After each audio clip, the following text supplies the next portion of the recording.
Evening, everyone. In the earlier slide, we have seen the passive transport mechanism, and in this slide, we will be learning about the active transport mechanism. Remember, these two are the functions of the plasma membrane, which is present on each and every cell.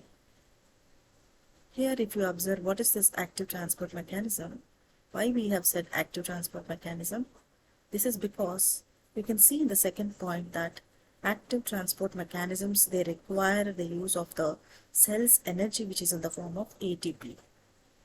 And here, remember, another point is molecules are transported against the concentration gradient, that is from the low to the high concentration gradients. You can see in the diagram.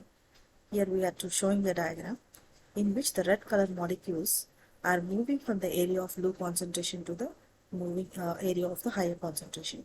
For this movement, which is always already filled with the more number of molecules, this type of movement requires some energy, which is in the form of the ATP.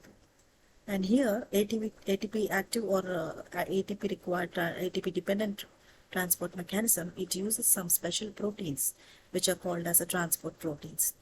And these proteins have other names which are called as the transmembrane proteins or protein complexes, which are referred to as transporter proteins or pump proteins.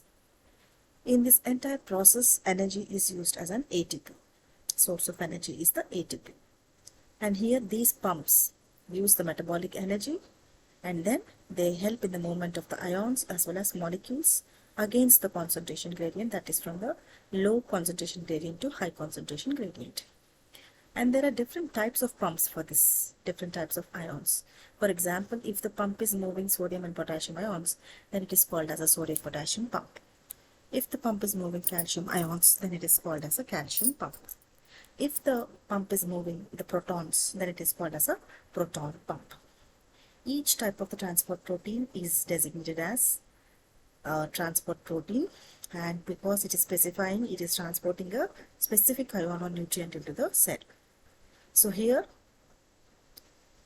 where do the cell needs the process of active transport is? Active transport is very much required for the process of nutrient uptake, as well as the excretion of certain toxic compounds and also the transduction.